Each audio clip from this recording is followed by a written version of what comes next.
Well, my thoughts are really one of sadness, and it's ambivalent because it's in one breath one is sad to encounter this day on which we will no longer be able to have Madiba in our midst, and in the same breath it's one of celebrating his well-lived, worthy life, because he's lived by very high principles and always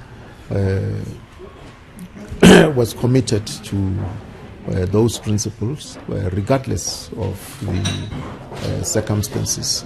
And that's going to be a very hard act to follow going forward. But we have faith that some among us may be inspired by that good example and following in the footsteps of Madiba.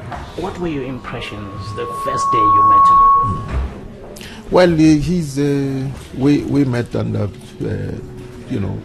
different circumstances, in prison with the ever-present warders around, but we had much more contact through correspondence until we understood how the system worked, and whenever there was need, because we were in the main sections that was called communal cells, were called general sections.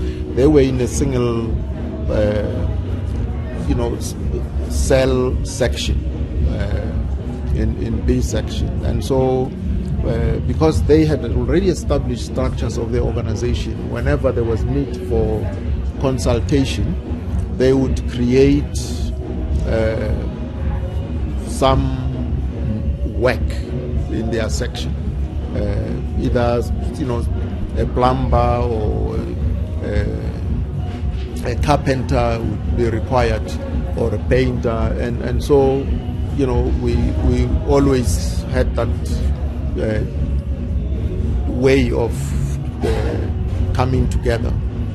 But the isolation was kept throughout the years. The last days, he was no longer able to speak because of the pipe that they had inserted in order to help him not to have difficulties in swallowing. So the last conversations I had with him were really about the ANC, and he was always encouraging us to understand that the ANC was built on the cornerstone of unity, and that there can be nothing more important than unity.